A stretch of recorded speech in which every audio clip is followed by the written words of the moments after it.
If tomorrow was your last day, who would you call? What would you say? Who would you hug for the last time? David Miller used to be the epitome of a successful man. As the chief financial officer of a major corporation in Chicago, his days were packed with back-to-back meetings, endless business trips, unread emails, and million-dollar decisions. His schedule was planned down to the minute, but there was one thing missing from that schedule: time for Sarah.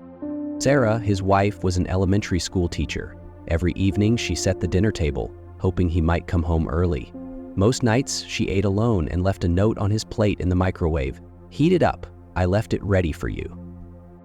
On David's birthday that year, Sarah left work early and drove to his favorite bakery to pick up his beloved chocolate bourbon cake.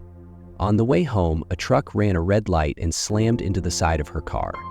David's phone buzzed while he was in a conference room, in the middle of a major signing deal he'd prepared for weeks. He saw her name flash on the screen, sighed, hit silent, and slipped it back into his pocket. When the meeting was over, he called her back.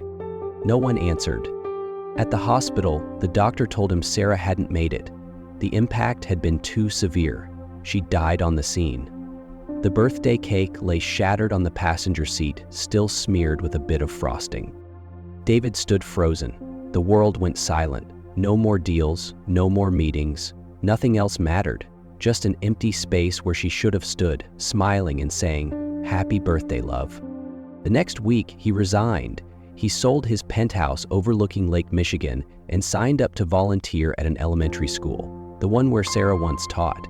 He read stories, helped kids with math, and taught them the value of time. One day, when asked why he chose this path, he looked out at the playground and quietly said, "I once had everything: money, status, success. But I didn't have time for what mattered most.